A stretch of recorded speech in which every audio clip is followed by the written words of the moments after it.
Mahal. Mahinang tinig ni Marco habang pilit niyang inaabot ang kamay ng kanyang asawa.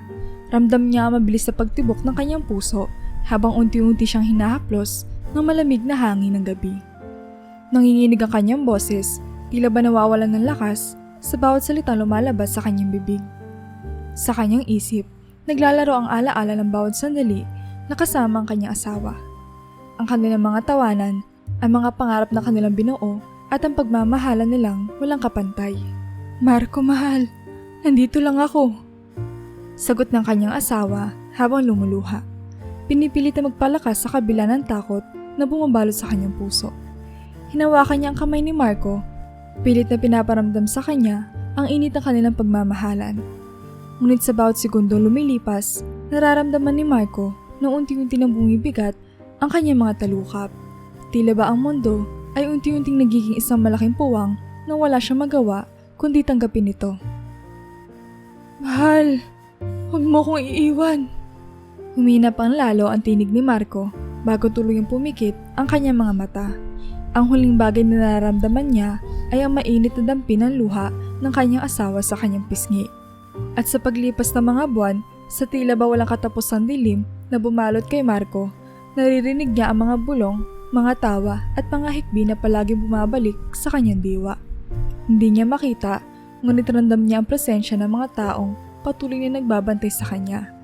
Palagi may nararamdaman siya mainit na kamay na humahaplos sa kanyang noo, mga boses na pamilyar ngunit tila malayo.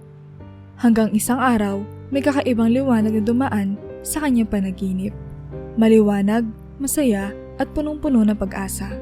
Sa pagmulat ng kanyang mga mata, ang unang bumungad sa kanya ay ang pamilyar na muka ng isang babae. Isang mistisang may maputing kutis, mahahabang pilik mata at isang malaking ngiti na tila ba naglalakbay mula sa kanyang puso patungo kay Marco. Ang kanyang mga mata ay puno ng kaligayahan at ang kanyang tinig ay puno ng lambing na tinatawag ang kanyang pangalan. Marco, gising ka na, mahal. Sabi ng babae habang hinigpitan pa ang pagkakahawak sa kanyang kamay. Tila ba hindi na muling bibitawan pa. Nakatingin lamang si Marco sa kanya, puno ng pagtataka at isang damdamin na hindi niya maipaliwanag. Halo na ligaya, takot at pagkalito. Sino ang babaeng ito at bakit naririto siya ngayon sa mismong sandali ng kanyang pagising? Doktor! Doktor! Malakas na sigaw ni Laila habang mabilis niyang tinatawagan ang mga doktor. Hindi inaalis ang tingin kay Marco. Ang kanyang mga mata ay puno ng pag-aalala, ngunit sa ilalim ng kanyang mahinahong panlabas, may namumuo din pag-asa.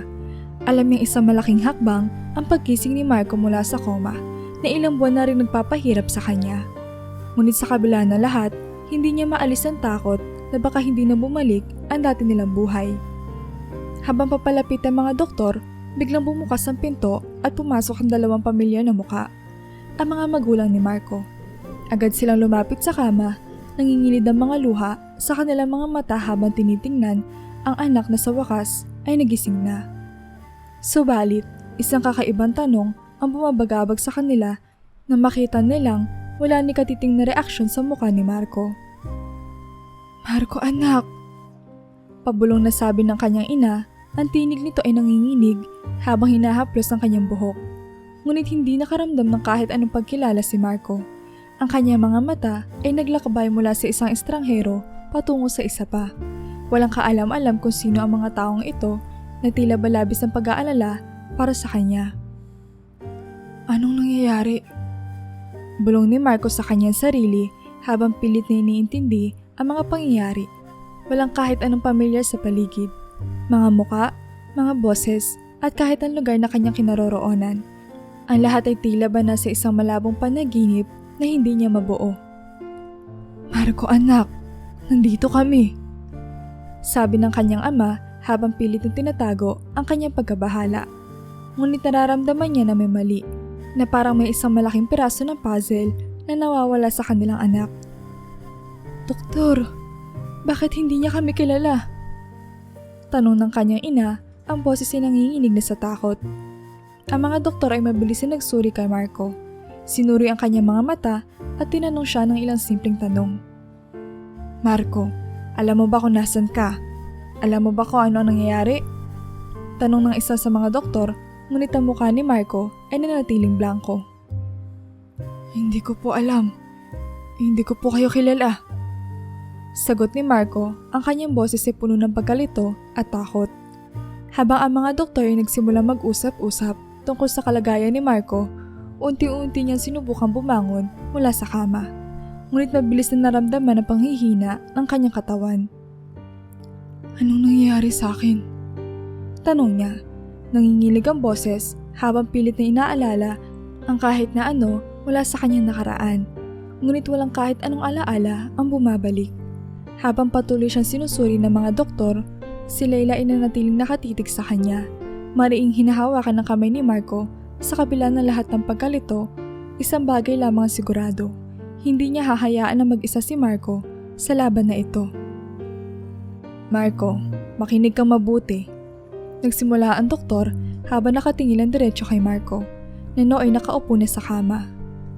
Sa tingin namin, ang pagkawala ng iyong alaala ay dulot ng matinding trauma mula sa aksidente. Ito ang nagdulot ng amnesia kung saan pansamantalang nawawala ang mga alaala mo, lalo na ang mga detalye tungkol sa iyong pagkatao at sa mga taong malapit sa iyo. Nakapako ang tingin ni Marco sa doktor. Sinusubukan niya intindihin ang mga salita. Parang nanunuot sa kanyang puso ang mga sinasabi ng doktor. Ngunit sa kabila ng lahat, wala siyang maalala. May pag-asa po ba na bumalik ang alaala ko? Tanong ni Marco, puno ng pag-asang makita muli ang nawawalang piraso ng kanyang pagkatao. May posibilidad, Marco. Sagot ng doktor. Ngunit hindi natin masasabi kung kailan o gaano kabilis ito mangyayari. Ang pinakamahalaga ngayon ay bumalik ka sa isang pamilyar na kapaligiran, doon sa inyong tahanan, kung saan maaari ka magpahinga at makasama ang mga mahal mo sa buhay. Matapos ang ilang paliwanag at payo mula sa mga doktor, pinayagan na rin si Marco na umuwi upang doon magpatuloy ang kanyang pagpapagaling. Habang nasa daan pa uwi, si Layla ay hindi mapakali sa kanyang kinaupuan sa tabi ni Marco. Pinili niyang kausapin ito na may buong pagmamahal at pag-aaruga. Pilit na binibigyan ng ginhawa ang asawa sa kabila ng kalagayan nito. Marco, alam ko mahirap ang lahat ng ito para sa'yo.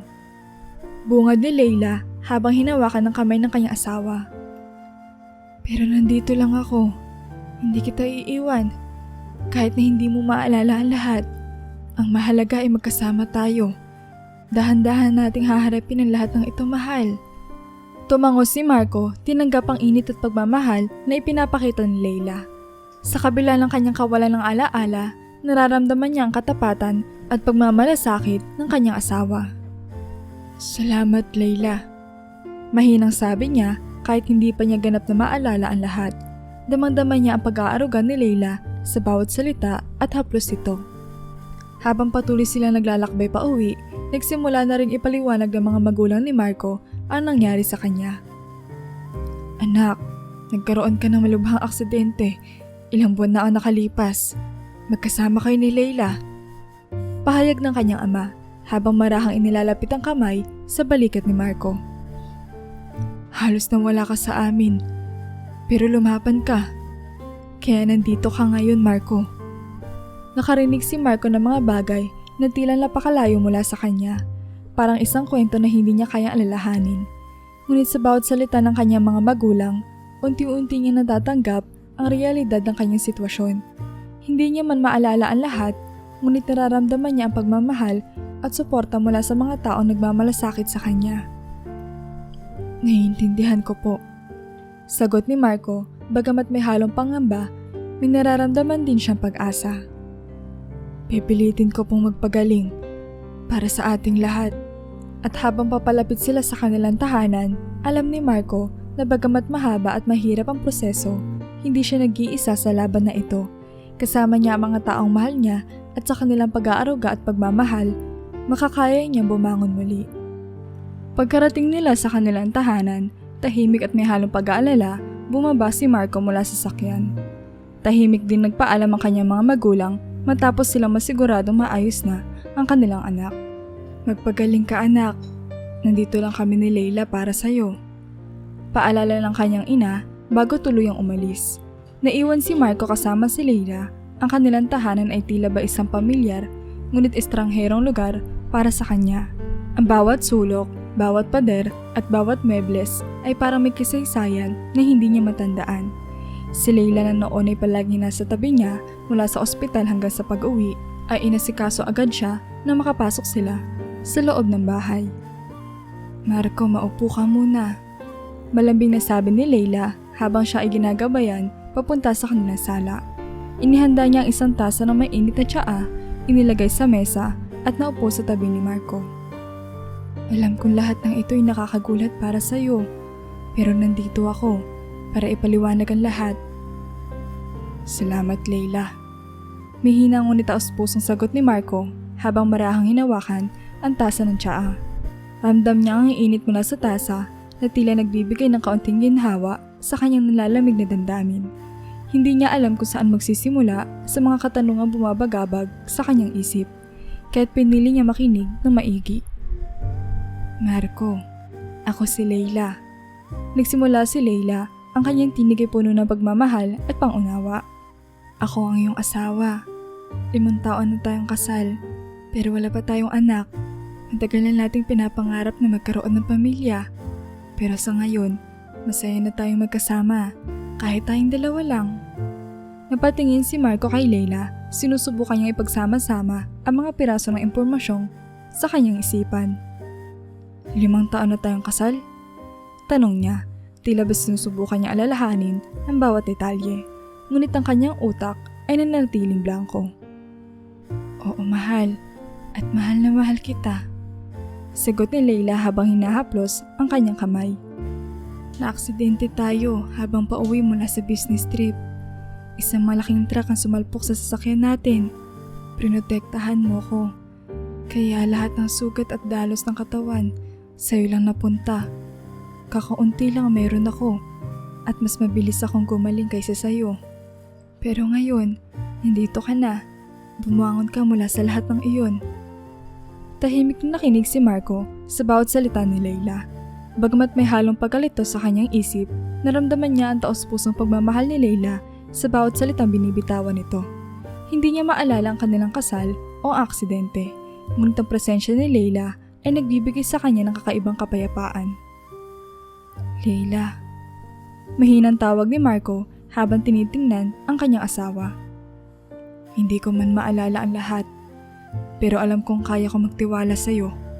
Ikaw ang bumubuo sa kung sino ako ngayon, at kahit gaano kahirap ito, susubukan kong bumalik sa dati nating buhay.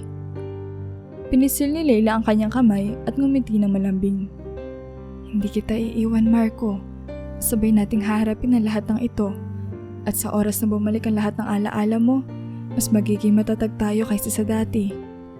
At sa mga gabing iyon, habang si Marco ay unti-unting bumabangon mula sa kanyang kawalan ng alaala, buo ang kanyang tiwala sa kanyang asawa.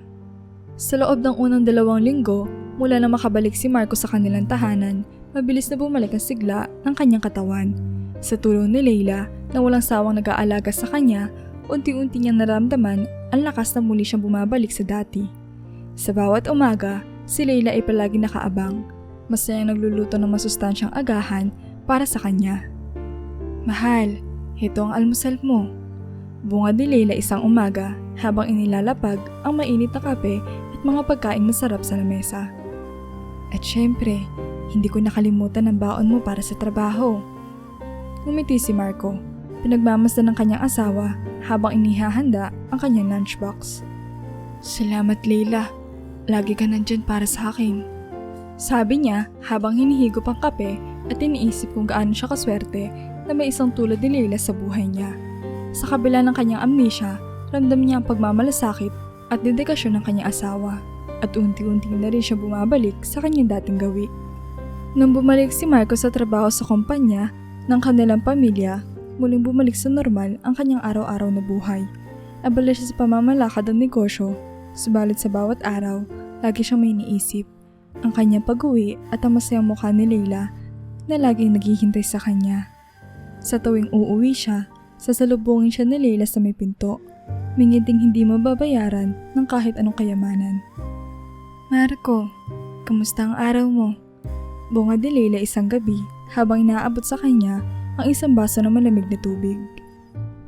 Nakakapagod ba? Handa na ang hapunan mo para makapagpahinga ka na. Mapayapang umupo si Marco sa kanilang sofa. Damang-dama ang pagod mula sa buong araw na trabaho.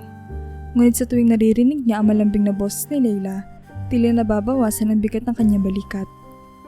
Nakakapagod, pero nakakagaan ang pakiramdam na nandito ka, Leila. Sagot niya habang iniaabot ang kamay ng asawa. Salamat sa lahat ng ginagawa mo para sa akin. Habang magkasama silang kumakain ng hapunan, napansin ni Marco na sa bawat araw na lumilipas, mas lalo siya nagiging malapit kay Leila. Bagamat wala pa siya naaalala tungkol sa kanilang nakaraan, alam niya mahalaga ang bawat sandaling mayroon sila ngayon. Sa kabila na lahat, si Leila ay naging liwanag sa madilim na bahagi ng kanyang buhay. Isang umaga, habang nag-aayos si Marco para sa trabaho, lumapit siya kay Leila. Leila, may maliit na salo-salo sa opisina mamaya. Welcome party raw nila para sa akin. Gusto kitang isama. Wika ni Marco na may halong pananabik sa kanyang boses. Alam niya magiging masaya ang mga empleyado kapag nakita rin si Leila at gusto niyang ibahagi ang kanyang pasasalamat kasama ang pinakamamahal niyang asawa. Ngunit tahimik na umiling si Leila. Piniling tumanggi. Mahal, baka hindi mo na ako sumama ngayon. Mahina ang sagot niya na may konting pag-aalinlangan sa kanyang tinig. Nagtaka si Marco sa kanyang pagtanggi. Ngunit gaya ng dati, iginagalang niya ang desisyon ng asawa. Sige, kung ano ang komportable sa'yo, pero babalik ako kaagad pagkatapos. Sagot ni Marco bago siya umalis. Pagdating niya sa opisina, mainit siya sinulubong ng kanyang mga empleyado. Sa kabila ng kanyang pagka-amnesia, hindi nagbago ang tingin sa kanya ng mga tao bilang isang mabait at manawaing boss. Sir Marco, welcome back! Sigaw ng isa sa mga empleyado habang nagdiriwang sila ng kanyang muling pagbabalik. Ang maliit na salo-salo ay puno ng tawanan at kwentuhan, at bawat isa ay nagsasalaysay ng mga panahong nawala si Marco sa kumpanya. Sir, buti na lang at bumalik na kayo. Hindi namin alam kung paano tatakbo ang kumpanya nang wala kayo. Biro ng isang empleyado na nagpapakita ng kanilang pagmamalasakit sa kanya. Ngumiti si Marco, ramdam ang init ng pagtanggap mula sa mga tao. Maraming salamat sa inyong lahat. Alam kong hindi pa ako ganap na bumabalik sa dati. Pero dahil sa inyo, hindi naging mahirap ang pagbabalik ko sa trabaho. Sagot niya na may kababaang loob. Natuwa ang kanyang mga empleyado sa kanyang pagpapakumbaba at nagpatuloy ang kasiyahan ng gabing iyon. Isang hapon, habang nakaupo si Marco sa kanilang sala, tila ba may bumabagabag sa kanyang isip. Hindi siya mapakali. Kaya lumapit siya kay Leila na noon ay tahimik na nagbabasa ng libro. Leila, bungad ni Marco. Pwede ba kitang tanungin tungkol sa'yo? Gusto ko malaman pa ang mga bagay tungkol sa'yo. Baka sakaling makatulong para bumalik ang mga alaala ko. Ngumiti si Leila, pero alam niya mahirap ang sitwasyon na ito para kay Marco. Sige mahal, ano ang gusto mong malaman? Tanong niya, puno ng pag-unawa. Paano ba tayo nagkakilala? Ano ang kwento natin? Tanong ni Marco habang inaasahan niya ang mga kasagutan ni Leila ay magdadala ng kahit maliit na bakas ng kanyang mga alaala. Huminga ng malalim si Leila at sinimulan niyang ikwento ang kanilang kasaysayan. Ang mga pamilya natin ay matagal na magka-business partner. Sa mga family gatherings at business meetings, doon tayo unang nagkita. Pero naging magkaibigan tayo noong high school. Nagkasundo tayo agad dahil pareho tayo mahilig sa mga bagay-bagay. Sa totoo lang, parang naging barkada tayo bago pa tayo naging magkasintahan. Tumango si Marco, nilalasap ang bawat salita ni Leila. Tapos, noong pumasok tayo sa kolehiyo, naging mas malapit tayo sa isa't isa. Unang taon natin sa kolehiyo nang umamin ka sa akin. At simula nun, naging tayo na. Patuloy ni Leila na may halong ngiti at lungkot sa kanyang mga mata. Simula noon, sabay na natin hinarap ang mga pagsubok. Kasama na doon ang negosyo ng pamilya at ang mga plano natin para sa hinaharap. Tahimik si Marco habang nakikinig. Pilit na binabalikan ang mga tagpong ikinukwento ni Leila. Ngunit kahit anong pilit, walang pamilyar na damdamin o imahe ang sumasagi sa kanyang isipan. Leila, gusto kong maalala ang lahat. Pero wala pa rin ako maalala. Sabi ni Marco, ang kanyang boses ay puno ng pagkabigo. Ngumiti si Leila at hinawakan ng kamay ni Marco. Okay lang yun, Marco. Alam kong mahirap, pero hindi mo kailangan madaliin. Ang mahalaga ay nandito tayo ngayon, magkasama. Ang mga alaala ay darating din sa tamang panahon. At kung hindi man bumalik, gagawa tayo ng bagong memorya. Sagot niya, pinaparamdam kay Marco na hindi siya kailangan mag-alala. Paglipas ng mga buwan, naging bahagi na ng pang-araw-araw na buhay ni na Marco at Leila ang kanilang mga simpleng routine. Gigising silang sabay sa umaga, si Leila ang unang babangon upang maghanda ng kape habang si Marco naman ay mag-aayos para sa trabaho. Pagkatapos, magkasabay sila mag-aalmusal sa kanilang dining table. Nagkukwentuhan tungkol sa kanilang mga plano para sa araw. Sa labas, tila bumalik na ang lahat sa normal. Mag-asawang masaya, sabay na tinatahak ang kanilang araw-araw na buhay. Nang bumalik si Leila sa trabaho sa kanilang family business, kinailangan nilang mag-adjust. Si Manang Lolit, ang kanilang kasambahay, ang halos palagi nasa bahay na upang siguraduhin maayos ang lahat. Mula sa pagluluto ng kanilang mga paboritong ulam hanggang sa paglalaba at paglilinis. Si Manang Lolit ang naging pangunahing tao na umaalalay sa kanila. Ngunit may kakaiba sa samahan ni Leila at ni Manang Lolit. Sa bawat pagkakataon na magkasama sila sa bahay, tahimik lang si Manang Lolit at limitado lamang sa mga mahahalagang salita ang kanilang palitan. Kahit pa matagal na si Manang Lolit sa kanilang tahanan, may kung anong padas sa pagitan ng dalawa. Si Marco, sa kanyang obserbasyon, napansin na tila lagi may alanganin si Leila tuwing nag-uusap sila ni Manang Lolit. Isang umaga, habang sabay silang nag-aalmusal, hindi mapigil ang itanong ni Marco kay Leila. Leila, napapansin ko lang, parang hindi kayo close ni Manang Lolit. Parang may distansya sa pagitan nyo. Bahagyang tumigil si Leila sa pag-inom ng kanyang kape. Pinag-isipan niya saglit ang tanong ni Marco bago sumagot. Hindi ko alam, Marco. Matagal na si Manang Lolit sa atin. Pero parang hindi kami naging malapit. Siguro dahil masyado kong abala dati sa trabaho at ngayon na lang ako muling nakauwi na matagal. Ah, ganun ba? Napansin ko rin nga yun. Patuloy ni Marco. Hindi ka ba curious? Wala ba naging problema dati? Ngumiti si Leila, ngunit hindi ito abot hanggang sa kanyang mga mata. Hindi ko talaga alam, Marco. Wala naman direktang away o kahit anong gulo. Pero lagi lang kaming may espasyo. Hindi ko alam kung bakit. Pagkatapos ng pag-uusap na iyon, mas naging mapagmatsyag si Marco. Sa bawat araw na umuwi siya mula sa opisina, napapansin niyang tahimik lamang si Manang Lolit sa kusina. Palagi may nakaalalay, ngunit hindi nagpapakita ng anumang emosyon o opinyon. Si Leila naman, sa kabila ng kanyang pagiging abala sa trabaho, ay laging masaya sa pagsasalubong kay Marco at pag-aasikaso sa kanya. Ngunit sa mga sandaling iyon, hindi maiwasan ni Marco na maramdaman ng misteryo sa pagitan ni na Leila at Manang Lolit sa isang bagay na hindi niya kayang ipaliwanag. Minsan isang gabi, nagising si Marco at lumabas sa sala. Nakita niya si Manang Lolit tahimik na inaayos sa mga bulaklak sa kanilang vase. Napansin niya ang malalim na iniisip nito. Tila ba may mga bagay na gustong sabihin, ngunit piniling itago. Gusto niya sanang magtanong, pero tumigil siya. Nag-aalinlangan kung dapat palalimin ang usapin. Sa kabila ng lahat, nagpatuloy ang buhay nilang dalawa ng payapa. Wala mang bumabalik na alaala kay Marco, nararamdaman niya mahalaga ang kasalukuyan. Ngunit ang tanong tungkol kay Leila at Manang Lolit at ang hindi maipaliwanag na distansya sa kanilang dalawa ay patuloy na gumugulo sa kanyang isipan. Isang gabi, habang nasa sala si Marco at Leila, hindi na niya mapigilan ang sarili.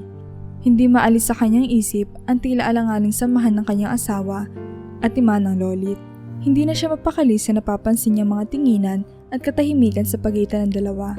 Kaya sa wakas, nilakasan niya ang loob at tinanong si Leila habang sila'y kumakain ng hapunan. Leila, Seryosong bungad ni Marco habang inilalapag ang kanyang kubyertos. Napapansin ko talaga na may kakaiba sa pagitan niyo ni Manang Lolit. Parang may hindi ka sinasabi sa akin. Ano bang nangyayari? Biglang natigilan si Leila, tila ba nagulat sa direktang tanong ni Marco. Sandali siyang tumahimik, pinag-isipan ko anong isasagot. Matapos ang ilang sandali ng katahimikan, ngumiti siya ng mahina at sinubukang kalmahin si Marco. Marco, mahal. Mahina akong sabi ni Leila. Huwag mo nang masyadong isipin yan. Hindi naman talaga mahalaga. Si Manang Lolit ay matagal nang kasama ng pamilya natin. Pero wala namang masamang nangyari sa pagitan namin. Siguro, may mga bagay lang na hindi natin kailangan alalahanin. Mapakunot ang noon ni Marco, hindi pa rin maalis ang kanyang pagdududa. Pero Leila, hindi ba't dapat lahat ng bagay pinag-uusapan?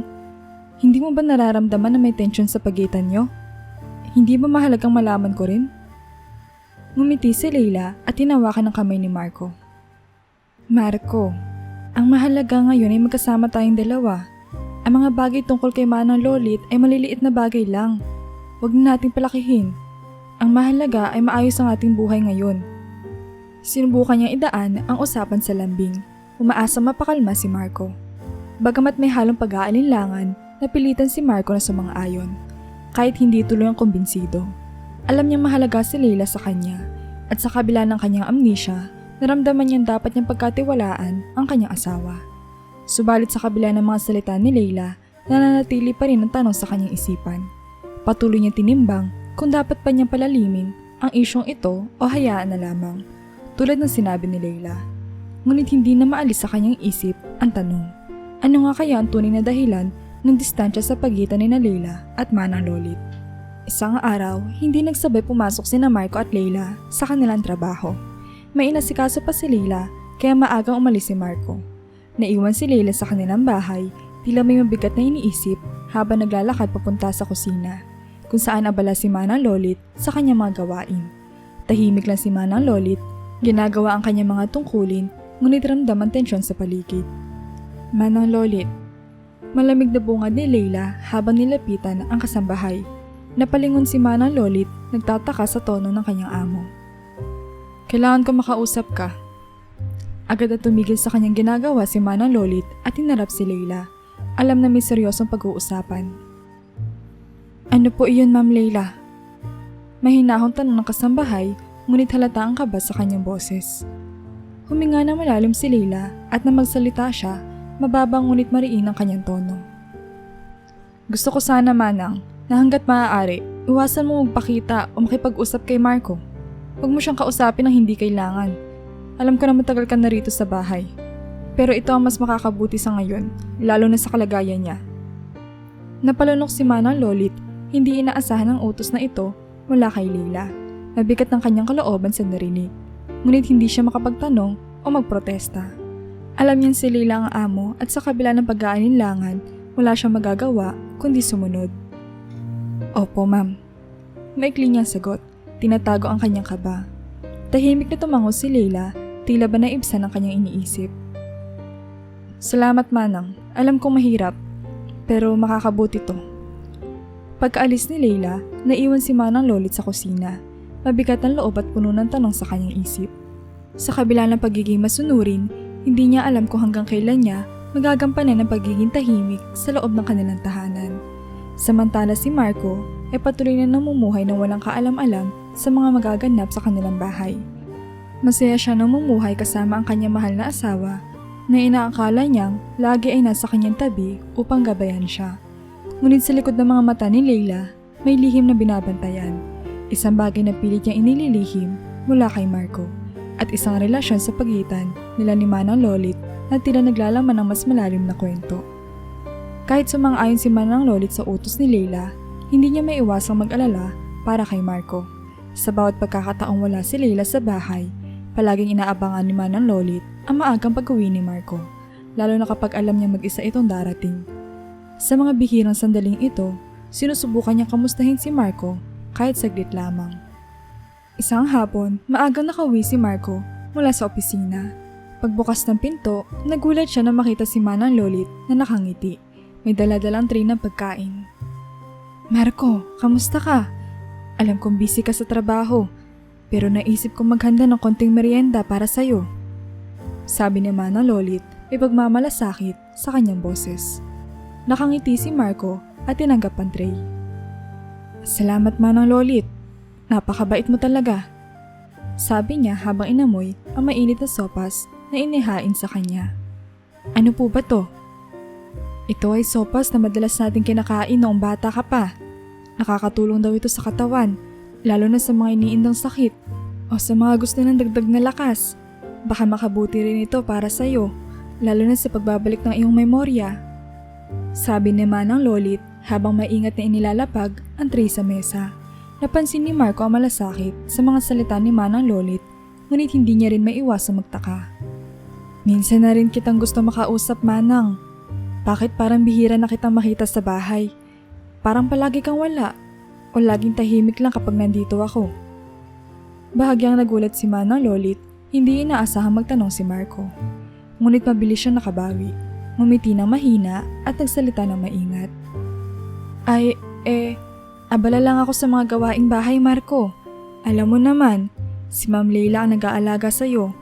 Ginagawa ko lang ang mga bagay na nasa likod ng mga eksena.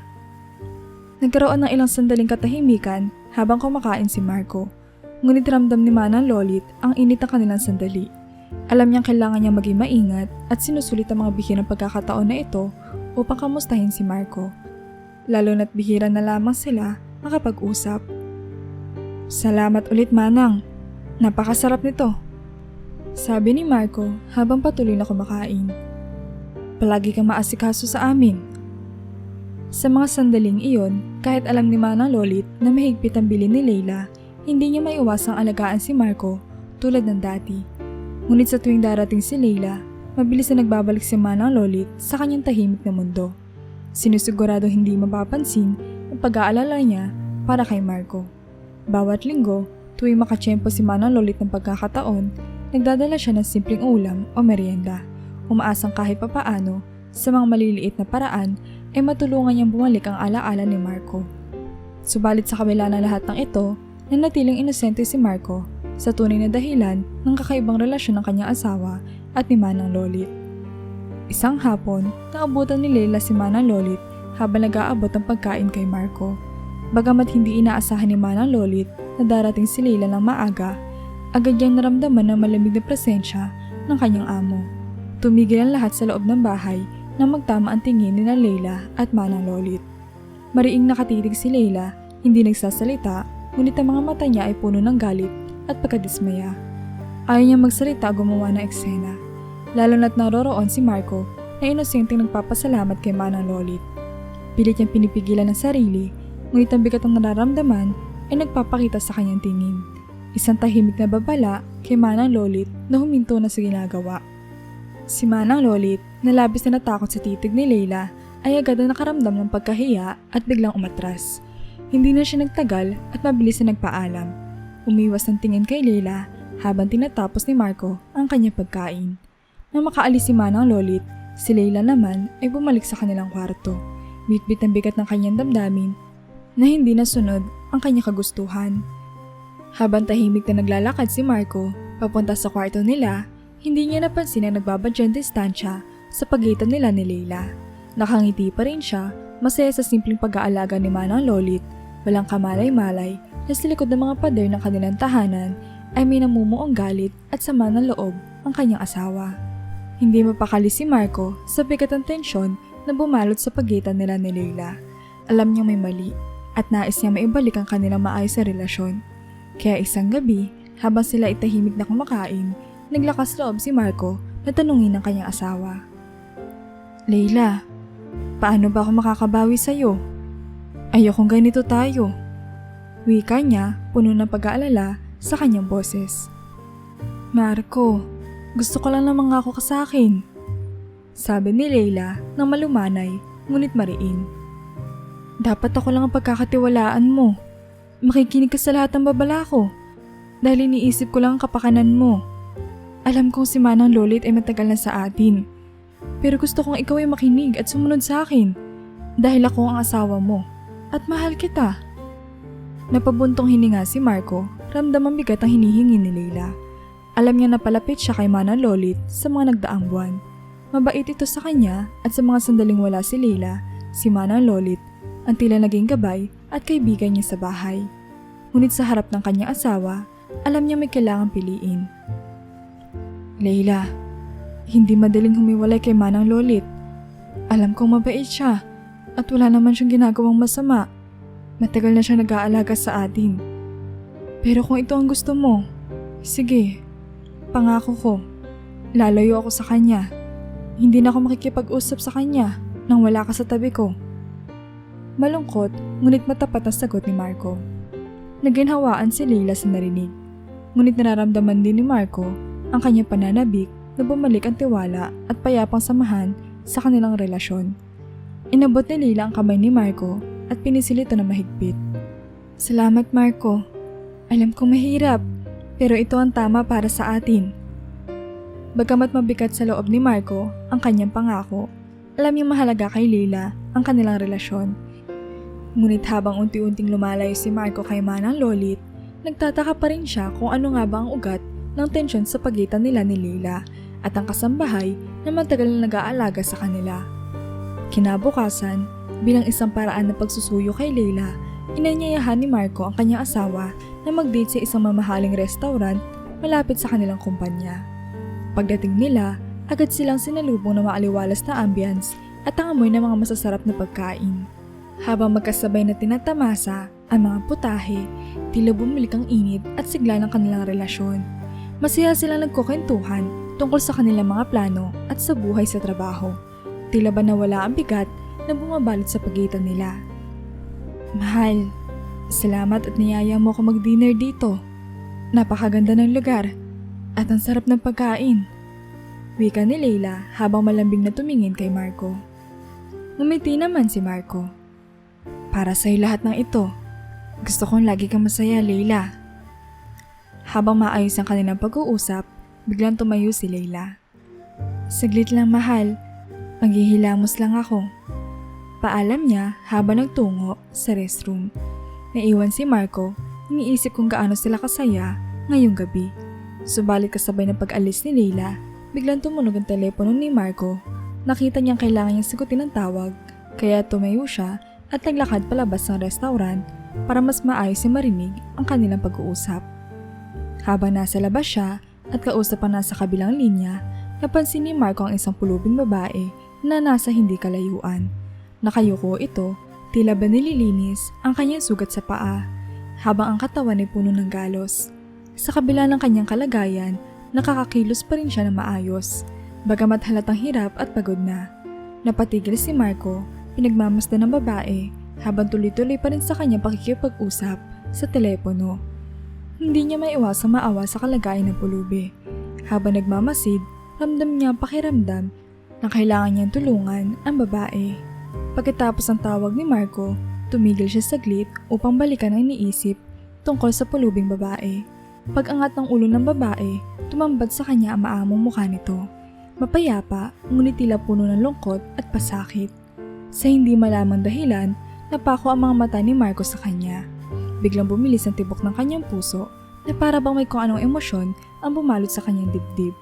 Hindi niya maipaliwanag ang nararamdaman, pero ramdam niyang may malalim na koneksyon ang babaeng ito sa kanya.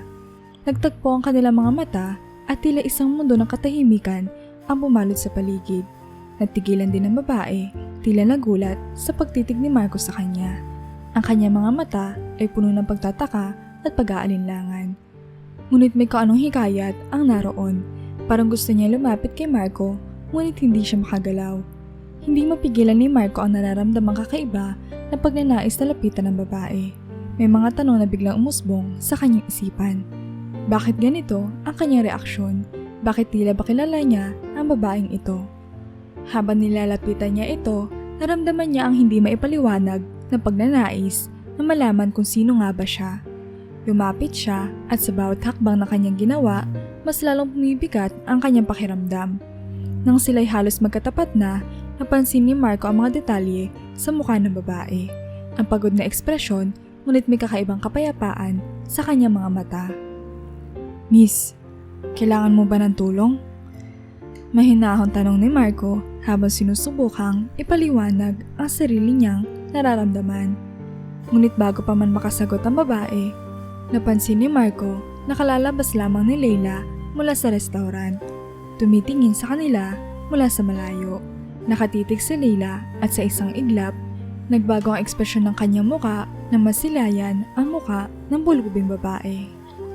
Habang natigilan si Leila sa di kalayuan, nakikita niyang papalapit si Marco sa pulubing babae. Halos hindi siya makagalaw, tila may bumabalot na damdaming hindi niya maipaliwanag. Ngunit na mapansin niya masyado malapit na si Marco sa babae, agad siyang naglakad patungo sa kanila. Mabilis na lumingki sa braso ng kanyang asawa.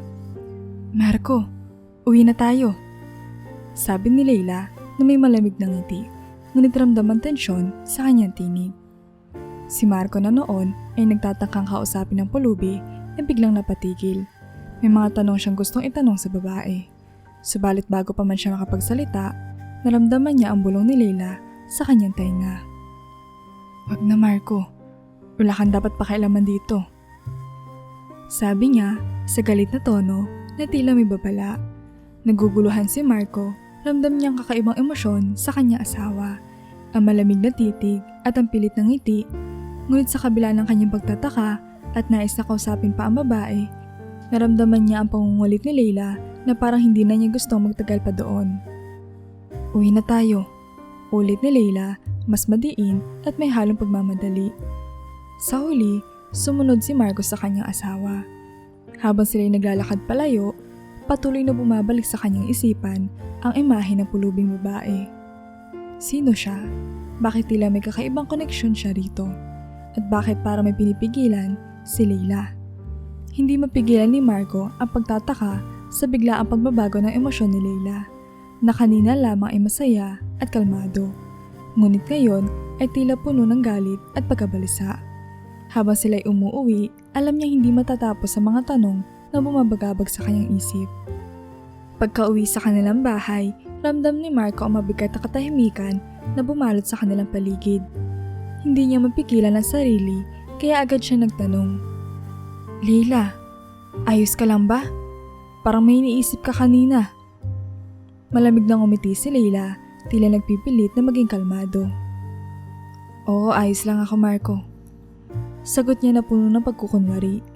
Ayaw niyang palalimin ang usapan at halatang gusto niyang iwasan ang paksa.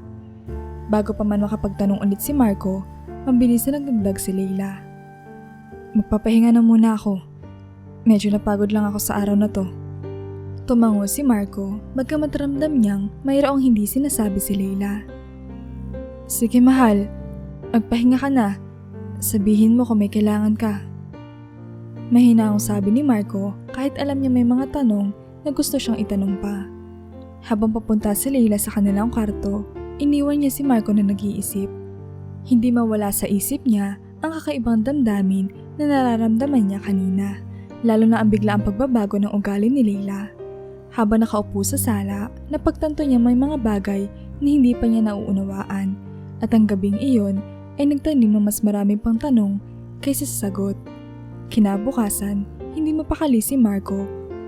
Bumabalik-balik sa kanyang isipan ang mga pangyayari kagabi. Ang malamig na ngiti ni Leila, ang kakaibang tensyon, at higit sa lahat, ang maamong mukha ng pulubing babae na tila tumatawag sa kanya. Alam niya mayroong hindi tama, ngunit hindi niya magawang kausapin si Leila tungkol dito, lalo na sa biglaang pagbabago ng ugali nito. Kaya naman, napagpasyahan niyang sundin ang kanyang kutob. Pagkatapos niyang ihatid si Leila sa trabaho, agad na nagtungo si Marco sa eksaktong lugar kung saan niya nakita ang pulubing babae.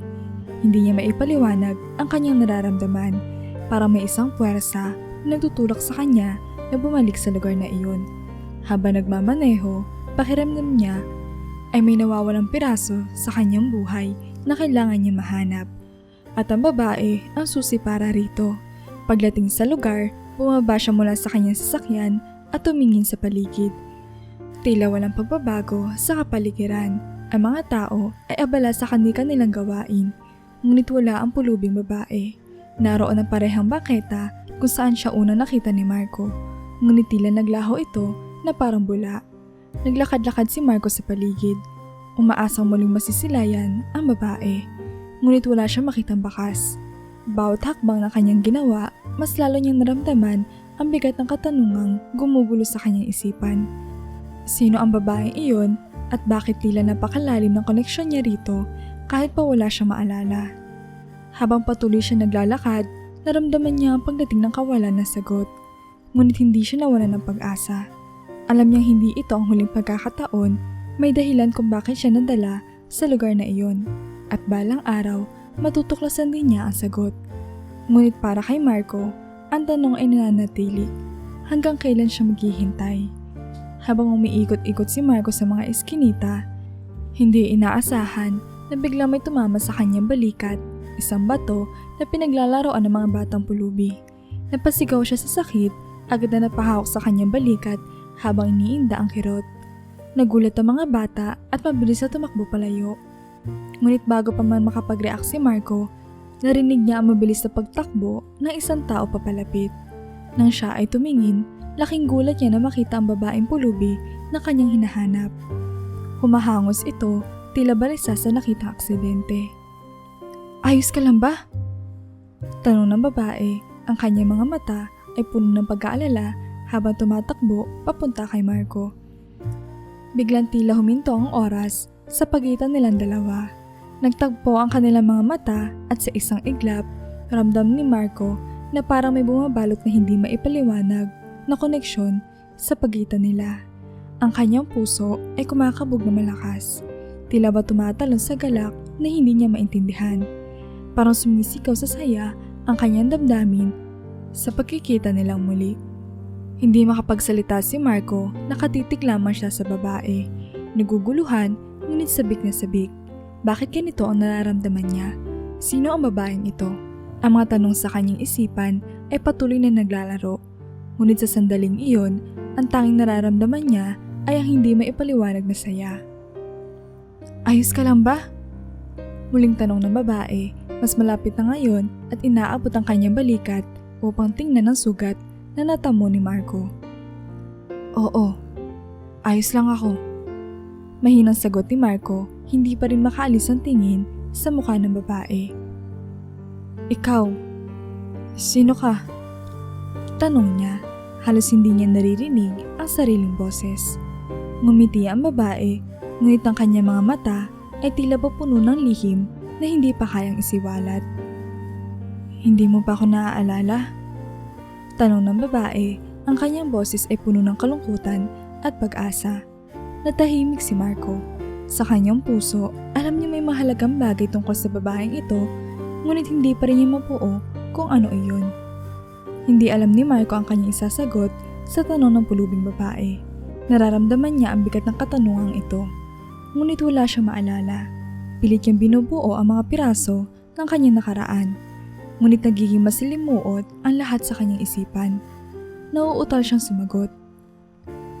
"Pasensya ka na. Nagkaroon ako ng amnesia. Naaksidente kami ng asawa ko." Biglang napatigil ang babae, ang kanyang mga mata ay biglang nagbago. Tila ba may napagtantong malalim. "Asawa mo? Siya ba yung kasama mo kahapon?" Tanong niya. Halos hindi nagbabago ang tono, pero may halong lungkot at pagtataka. Tumango si Marco, pilit na pinapaliwanag ang sitwasyon. "Oo, ang pangalan niya ay Leila.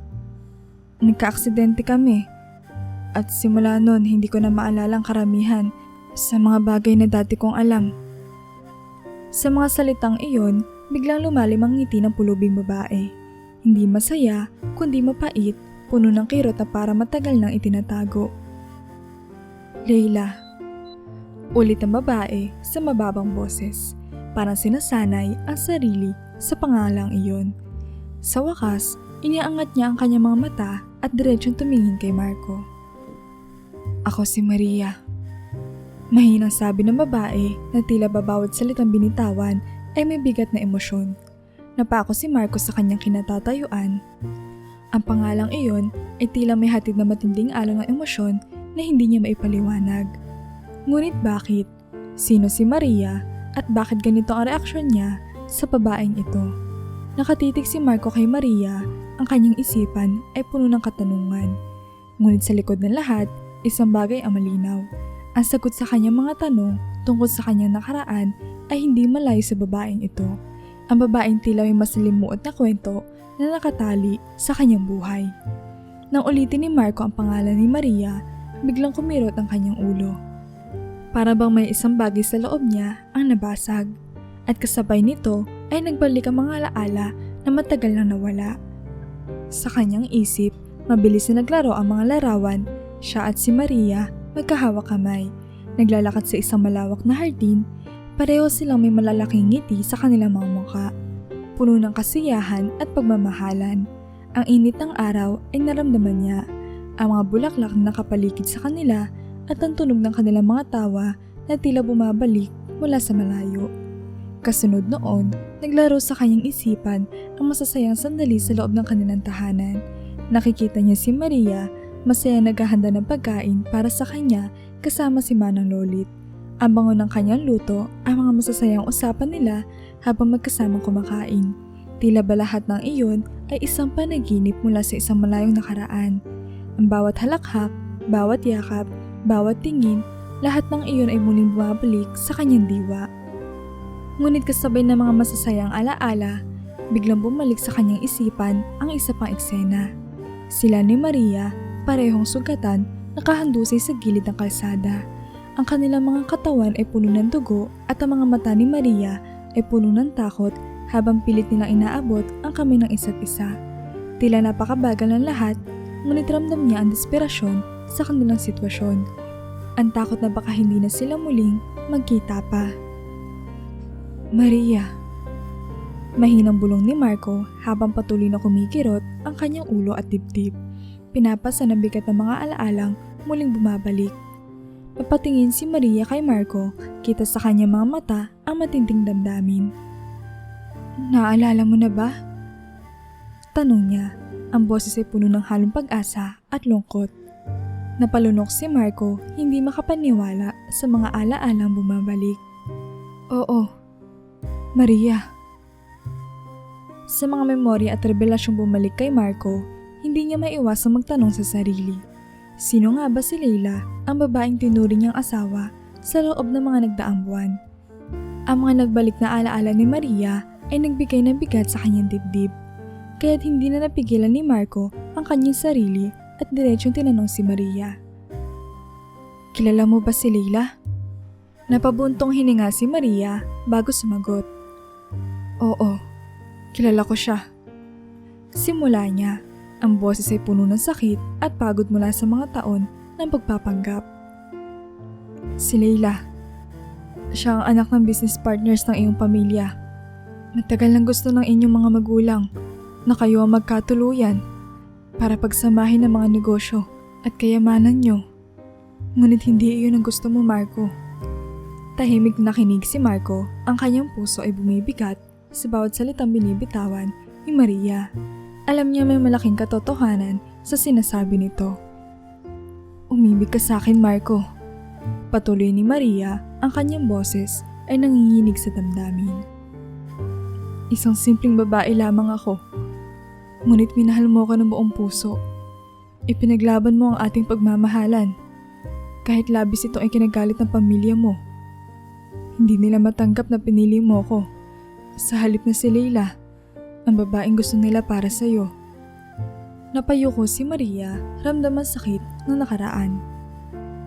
At noong nangyari ang aksidente, akala ko yung magkasama pa rin tayong haharapin ng lahat. Ngunit iniwan nila ako sa ospital mag-isa. Hindi ka na bumalik. Pinagtabuyan nila ako, Marco. Hinayaan nila ako magpalaboy-laboy, nagkasugat at napinsala para lang hindi na tayo muling magkita. Tumigil si Maria at ang luha ay bumagsak mula sa kanyang mga mata. Si Leila. Siya ang pinili ng iyong pamilya para sa iyo at ginamit nila ang aksidente para tuluyang ilayo ako sa buhay mo. Pinilit nilang burahin ako mula sa iyong alaala upang hindi na tayo muling magkasama. Hindi makapaniwala si Marco sa mga naririnig. Ang mundo niya ay tila gumuguho sa kanyang harapan. Ang babaeng tinuring niyang asawa, ang buhay na kanyang tinanggap matapos ang aksidente, lahat ng ito ay tila bahagi ng isang mas malalim na panlilinlang. Ang pagmamahal na ipinaglaban niya kay Maria ay pilit na binura ng mga taong dapat ay nagmamalasakit sa kanya.